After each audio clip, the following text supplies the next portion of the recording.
Let's pray. Dear gracious Heavenly Father, God, we thank you so much for this and another day, Lord. We're so thankful, Lord, for our wonderful blessings that you bestowed upon us today, Lord. The ones that we've seen, Lord, and the ones that we've not even seen, Lord. I ask now that you bless this meeting, Lord. Bless this city as we move forward, Lord. Bless everybody in attendance. I ask all those things in your gracious Heavenly name. Amen. Pledge allegiance to the flag of the United States of America and to the republic for which it stands, one nation, under God, indivisible, with liberty and justice for all.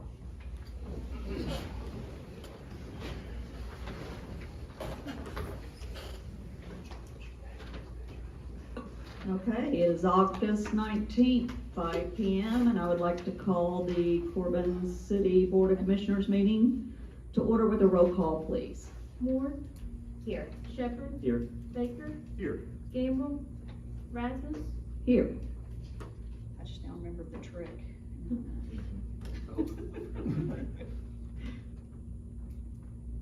Okay.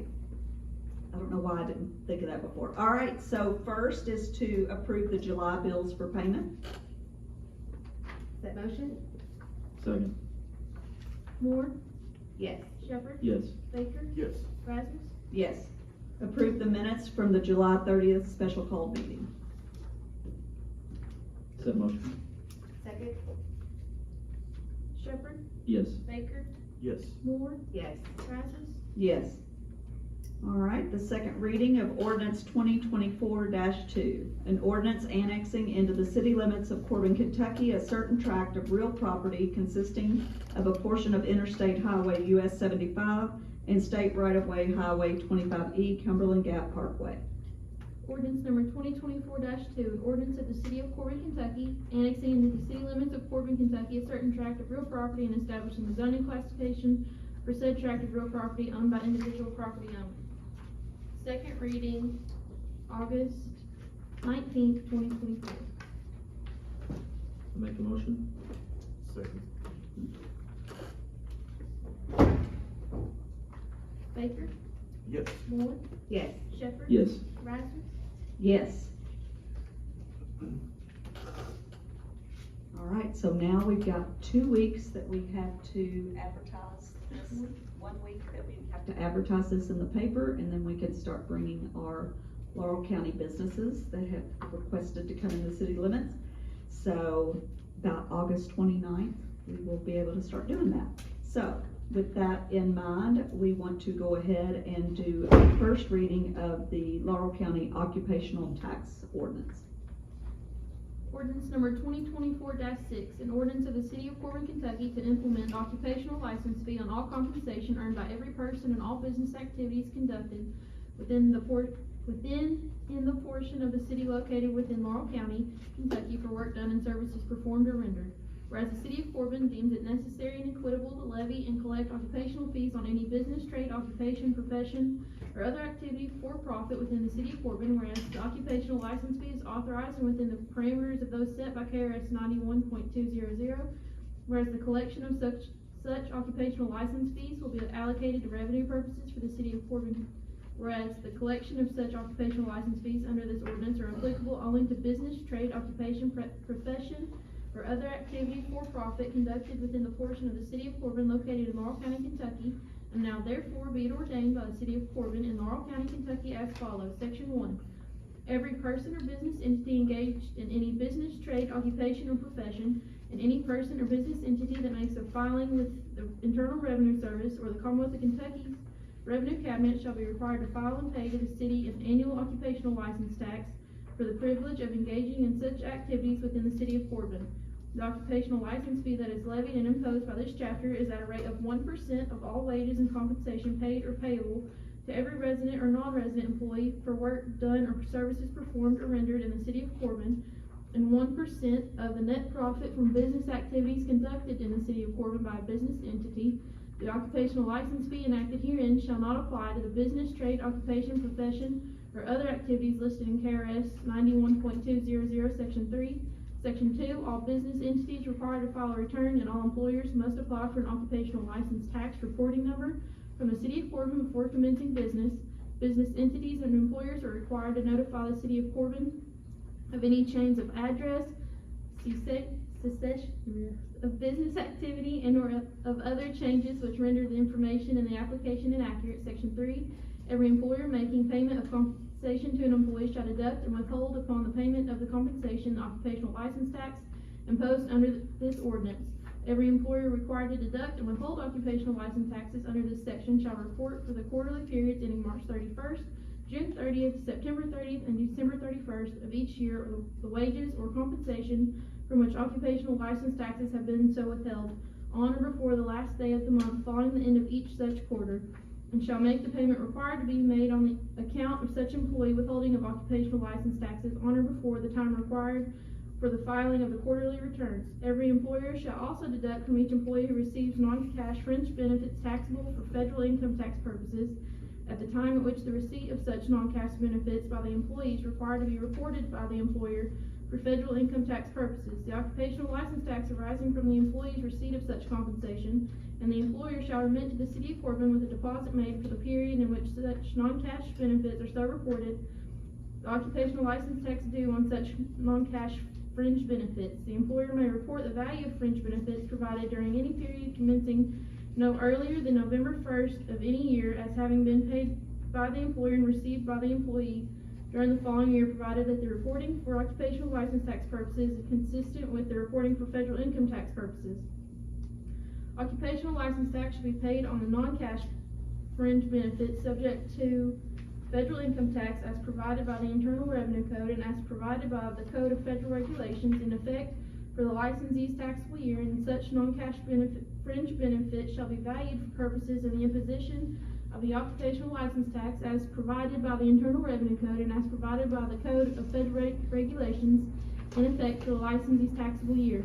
Every employer shall annually, on or before the last day of February of each year, make a return to the city of Corbin in which is set forth the name, residence, and social security number of each employee of said employer employed during the preceding calendar year, giving the amount of wages or compensation earned during such preceding year by such employee, and the amount of occupational license taxes withheld pursuant to this chapter, together with a form prescribed by the city of Corbin reconciling the sum of total compensation paid and taxes withheld as disclosed by the information return with the aggregate amount previously reported on the quarterly returns and with the aggregate remittances paid for the calendar year and such other pertinent information as the city of Corbin may require.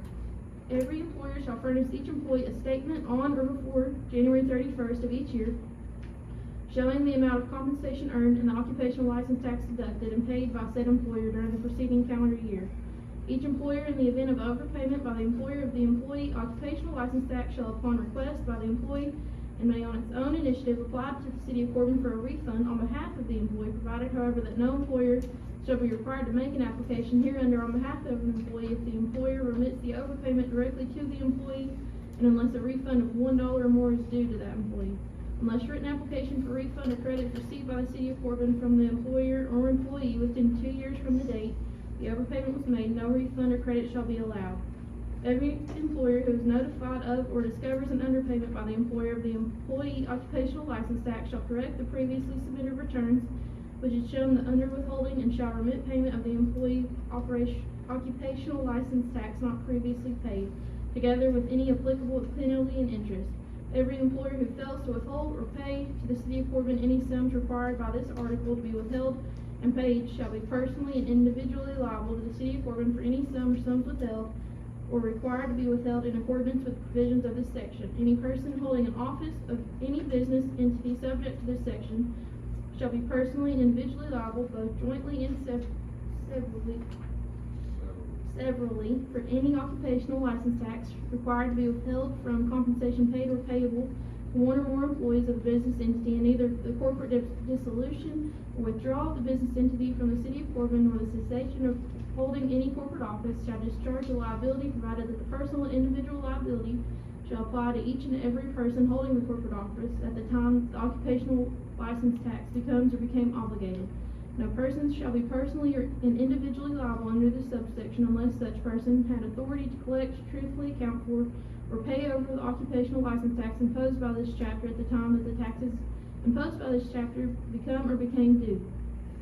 Notwithstanding subsections I and J of this section, every employee shall Every employee receiving compensation subject to the occupational license tax shall be personally liable for any amount due. The city of Corbin shall have a lien upon all the property of any employer who fails to withhold or pay over to the city of Corbin sums required to be withheld under this section. If the employer withholds but fails to pay the amounts withheld to the city of Corbin, the lien shall commence as of the date the amounts withheld were required to be paid to the city of Corbin. If the employer fails to withhold, the lien shall commence at the time the liability of the employer is assessed by the city of Corbin. The employer shall be responsible for any and all costs, expenses, and attorney's fees incurred to enforce such lien. If for any reason the occupational license taxes due hereunder have not been withheld by the employer in whole or in part, the employee is required to file an annual return on or before April 15th with the city of Corbin and to pay the occupational license tax due on all compensation earned, which has not been subject to withholding, together with any applicable interest and penalty. The employee shall provide the original copy of the statement furnished to him or her by his or her employer showing all the compensation earned by him or her wherever employed during the period for which such return is made. In addition to the compensation earned by him and her, such return shall allow each other pertinent information about may be required by the city of Corbin. Each person making a return required by this section shall at the time of filing the appropriate return pay to the city of Corbin the amount of license tax due under this subsection, provided that any portion of the license tax deducted by the employer shall be credited on a return, and only the balance, if any, shall be due and payable at the time of filing said return. Section 4. This ordinance shall supersede any ordinances in conflict with this ordinance shall be and hereby are repealed to the extent of said conflict. This ordinance shall be effective after the enactment and publication thereof according to law. That was section 5. Section 6, if any provision of this ordinance as now or later amended or its application to any person or circumstance is held invalid, the invalidity does not affect the other provisions that can be given effect without the invalid provision or application. Section 7, this ordinance shall be published in summary pursuant to KRS 83A.060, section 9, first reading August 19th, 2024.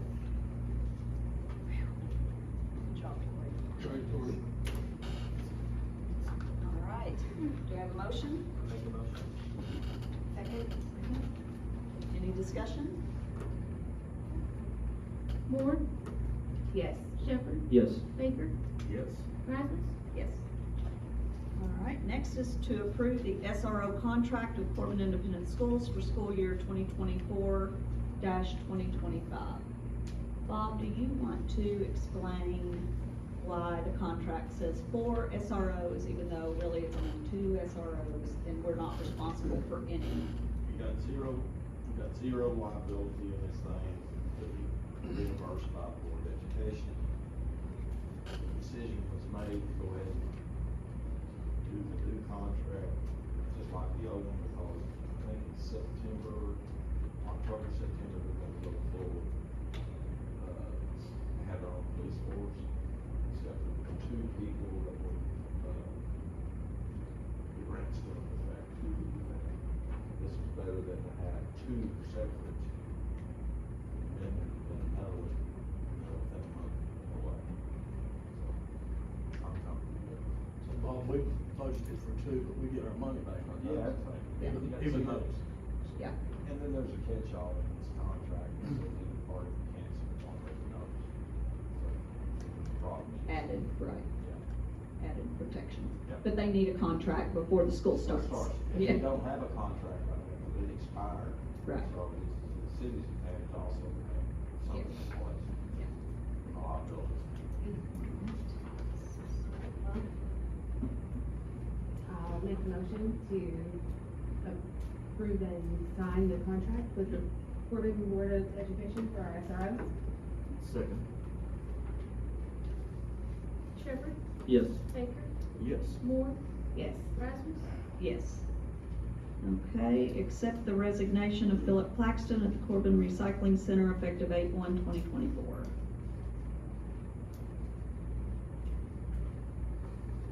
No letter. No letter. I need a motion. Make a motion. Second? Baker, Yes. Moore, Yes. Shepherd, Yes. Rasmus. Yes. Terminate Troy Edwards at the Public Works Department effective 8/13/2024. Is that motion? Second. Baker, Yes. Moore, Yes. Shepherd, Yes. Rasmus. Yes. All right, we're gonna go into executive session, but before we do this, regarding medical cannabis, we've had 2 of our 3 counties now opting out of, being able to allow for medical cannabis, and then we've got the 3rd county, putting it on the ballot. So, given that situation, and the fact that Corbin is a regional medical hub, where patients from multiple counties come to Corbin to receive their medical care, and patients who have been prescribed medical cannabis need to be able to access their medicine, I would like to authorize our city attorney to drop an ordinance to allow for medical cannabis in our city limits. Is that motion? Second. Any discussion? Moore, Yes. Shepherd, Yes. Baker, No. Rasmus. Yes. Okay, and now we're gonna go into executive session pursuant to KRS 61-810-1C and F to discuss personnel and/or proposed and/or pending litigation. Make a motion to go into executive session. Second. Shepherd, Yes. Baker, Yes. Moore, Yes. Rasmus. Yes.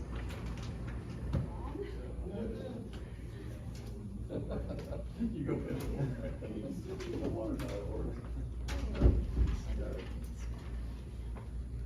Allison had to go get her girls, so she'll be right here. Sorry about that. Just pull. She can't get the door, there we go. They're fine, yeah, they're, okay. All right, let's call the meeting back to order. Moore, Here. Shepherd, Here. Baker, Here. Gamble, Rasmus. Here. The Board of Commissioners met in executive session pursuant to KRS 61.810, section 1, subsection C and F to discuss personnel, proposed and or pending litigation. No formal action taken. All right, moving on to the city manager's report. Well, thank you. Good evening, everyone. Good to see you all. I got a couple of things. You know, we hear a lot of the same stuff every time, but we've had 2 really big events in the city this last month, and I'm not going to name anyone because there's too many people, and I know from years of experience, if we start naming 1 or 2, you'll leave 10 people out. But the state Little League tournament, of course, was here. Jacob's very much involved. Public Works very much involved. I think we should mention Jeff Chabel, who put on the tournament and runs the ballpark up there, park. I talked to, I went up a couple of evenings, watched a couple of games, 2 different evenings, and stopped up there through the day for a few minutes to see how everything was going. And there were great crowds. I talked to people from all over the state, and they bragged on the facilities and bragged on the city, and they were staying here and doing different things, going to restaurants, Cumberland Falls, and all the things we have. Just had a lot of great comments, and I think we should thank the volunteers, none of whom are here tonight. But it was a big task, a big endeavor. They would get those fields ready to play, and then it would just be a downpour. And this happened 3 or 4 days in a row. And it was just amazing. Those folks would get right back out there, raking those fields again, pulling those tarps on and off, and it was a lot. It was a whole lot to do. And those folks really just jumped in and made it happen. I do want to thank the police department, fire department, public works. Everybody just stepped up and did their part to make a great experience for people from Louisville up in the mountains, down here in southern, south, central Kentucky, western Kentucky. I talked to some people in Bowling Green, who in fact won division. And and I knew some people from one of the Lexington teams, and, you know, they were just bragging on us. So it was great. So, you know, kudos to everyone involved in the city, and it was just a spirit of volunteerism, which leads me directly into Nibrock. I will name one name, Mr. Nibrock. Bruce Carpenter, yay! Any doubt who that is? It sure isn't me. It's not me. Bruce, I mean, and again, all the departments, I don't know how many meetings we had. We had 3 or 4 with department heads. I think it's kind of a fog now, but it just truly was a well-oiled machine. And talking to the department heads, I know Public Works, I went early Sunday morning, cruising the streets, and it was done. Bruce and I talked about that. It was like they were never there. There were still carnival people pulling out. I think some of them probably still asleep, and you know, the streets were just clean. So thank you to Fire Department, Public Works, Police. Just did a tremendous job. I mean, yeah, there was some overtime involved and, you know, all that, but that's a necessary thing to put on something like that. So thank you all very much. It really, for my first Nibrock back as an employee, it was just tremendous. Thanks, Bruce. And also, just the past 2 years, how clean it's been during the festival, because Public Works are taking such care to keep it clean. And so it just makes it really nice to be down there. It doesn't have that smell that it used to get quite as bad, so. Except pouring the grease down the sanitary sewers. That's happened too, so. I really don't have a whole lot more to talk about. We've got a whole lot going on, but day-to-day operations, everything's going very well. It's pretty smooth right now, and I thank you all for that. So department heads, unless there's something I'm forgetting, anybody, am I forgetting anything from my end? I don't think so. I think we might, well, Rusty's not here, but Rusty would like for us to hire Emily Strozik. Is that how you pronounce her name? And Jacob can talk about her as a dispatcher. And you want to tell them who Emily is? Sure, she's worked at the rec for, well, she was there when I don't know how long she was there, but was an integral part of our team, and we hate to lose her, but she is a student at UC, and she's going into social work, and this falls more along the lines of what her career path will be. So I was excited to recommend her to Rusty, and have no doubt that she'll be a great employee with them. All right, so I need a motion to hire Emily Strozik. That motion to hire Emily Strozik for dispatch? Second. Moore, Yes. Shepherd, Yes. Baker, Yes. Rasmus. Yes. And then he's also asked for it, thank you, Jacob. And then he's also asked for us to advertise for the police exam. Make a motion to advertise for the police exam. Second. Shepherd, Yes. Baker, Yes. Moore, Yes. Rasmus. Yes. And then I believe Mike Watkins has something to tell us. I gave Tori some files up there, some properties that the code board, Hey guys, speak up tonight. We lost the, we didn't lose, we misplaced the microphone in the remodeling back there. We'll find it, but just talk extra loud tonight. you guys might want to just take a look, quick glance at some of it. The code board is, asked for these properties to be demoed. So it's, 505 Oak Street is one of them. Everybody knows about 505. We've been down to, and 200 Hatfield and 509 College. What? 509 College. I think we've worked on that before. Yeah, we'll need to update all the titles and everything, and It's a shame. authorize me to follow legal proceedings, closures. Okay, then I need a motion To authorize the city attorney to take legal action against 505 Oak Street, 200 Hatfield,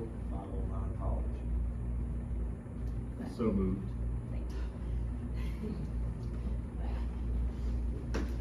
Thank you. Thank you. Thank you, Mike. I'm gonna say one thing, Mike. I go to those meetings and the enforcement board's doing a real good job. I mean, they're on top of it and Mike followed up from exactly what they requested last meeting. So that's a real good start in my opinion. There you go. So we've got several more we're working on. It's 300 times fine. Yeah. Really? Yeah, we did pay for those. Yeah, I mean, you gotta vote, yeah. Well, we got a first and a second, I'm sorry, Tori. Legit. Baker, Yes. Moore, Yes. Shepherd. Yes. Do we wanna Yes. advertise Nope, for the Rasmus, bids sorry. on them? No, let's get the judgments and all that. Okay. Okay. But that's. That'll come after. Okay, yeah, right. All right, thank you. All right, does any of our other department heads have anything? Jacob acts like he does. I do, just a few things.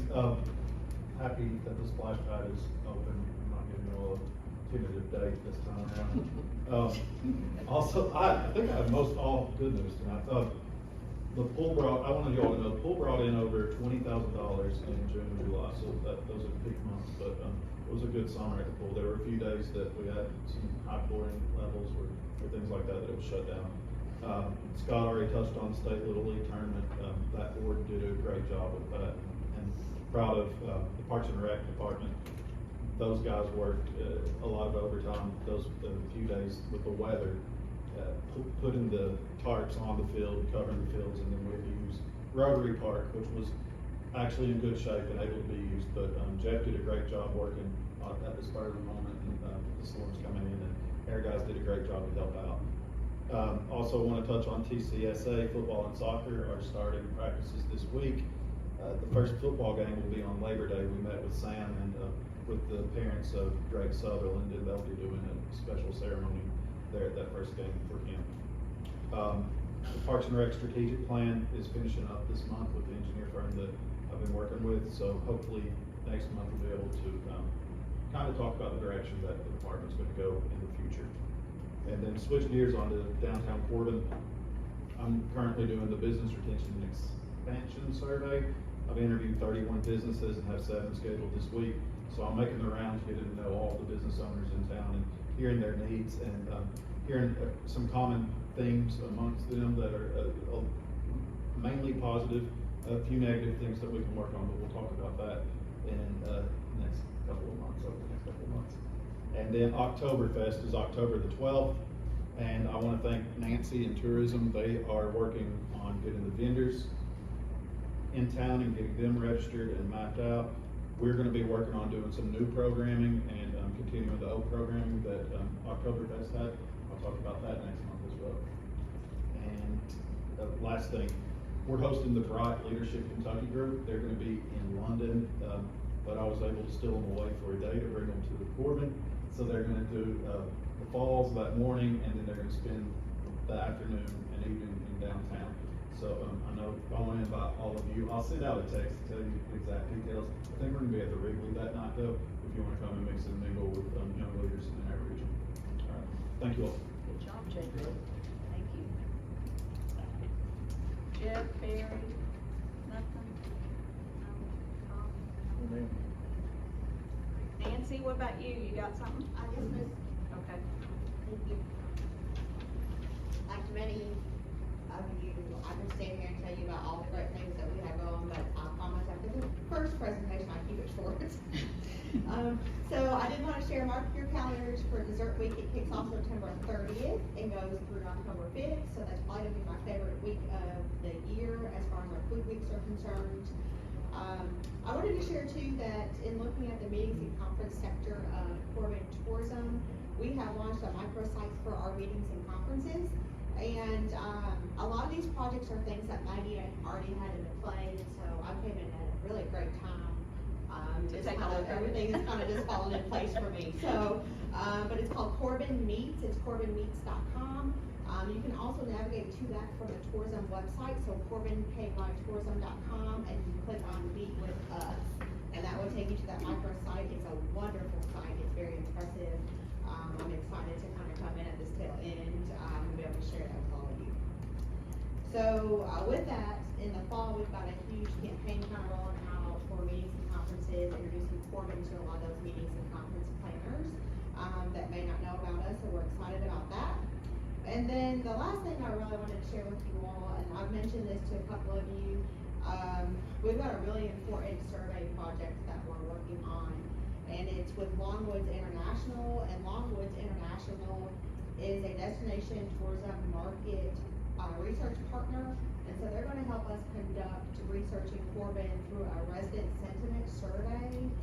Once again, this is something that he already had kind of in motion, so I came in at a great time because it's perfect as, being the new person in tourism that I can reach out to all the citizens in Corbin.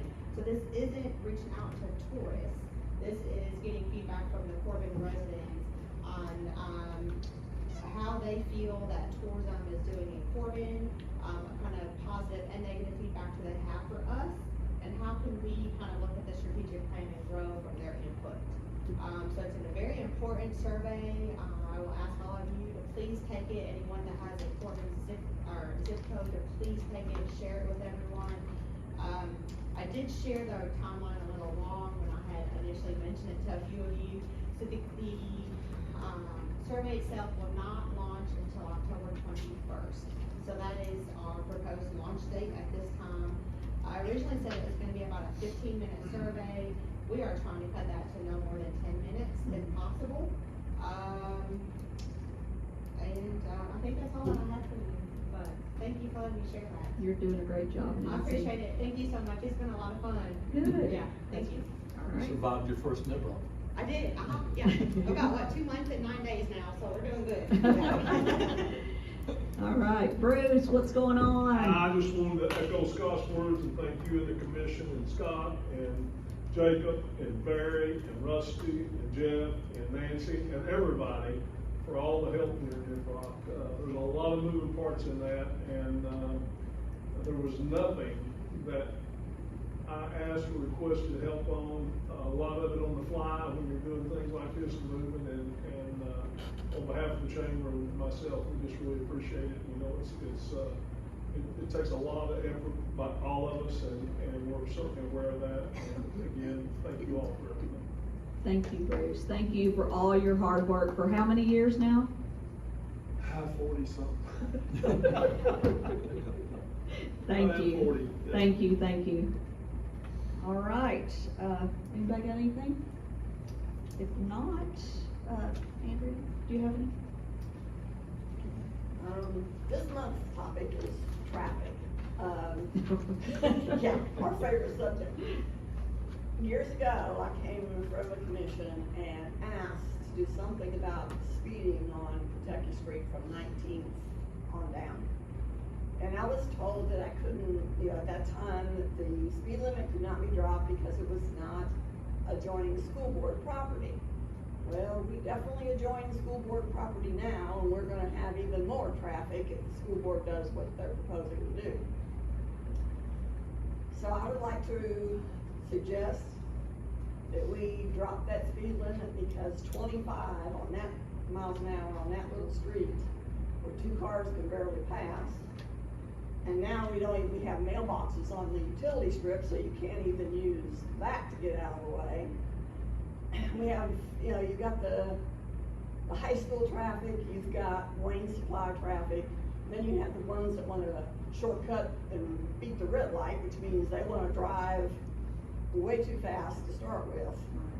So, with it posted to 25, most of the time they're flying at 35. I'd like to request that y'all lower that. We've got a parking lot entrance and exit right off on our block now. We need help to get that to stop and slow down. Because now they're using the stop signs, which I fought so hard 4 years ago. They use them like launch pads. If they come to a stop, they peel out, as they're good. So we need some help down there with reduction in speed. Thank you. Thank you. So, Mr. Hammonds, correct me if I'm wrong. Is that technically a school zone? And we can't lower the speed unless it's a school zone, is that? You can lower the speed as long as it's on a state. Well, that's a city street, yeah. However you wanna do it. In order to do that, you have to have measurements, distances, Right. stuff like that. Yeah. And that be done by ordinance. I suggest you just go down and take Rusty Yeah. with you, check it out. Is that 20th Street? Is that? You start at 19th and go on down past Wayne Supply. Okay. all the way to 23rd? Well, I can't speak for sure past Wayne Supply, but if you talk to the residents down through there. South Kentucky, I think is what you're Yeah, talking South about. South Kentucky, okay. Yeah, 23rd is the last numbered street, and that goes. Take Rusty down there, take a look at it and see what. Well, you also have the Sure. tractor trailer problem with Wayne Supply. You know, a lot of times they wanna come off of 25 and go down Kentucky to get to Wayne, because that's the shortest route. Well, they can't make those corners. I mean, they get hung up. Jeff, that traffic sign down there, how many times has that Put been? it in a lot. Yeah, we knocked over the street signs, the stop sign, people's mailboxes.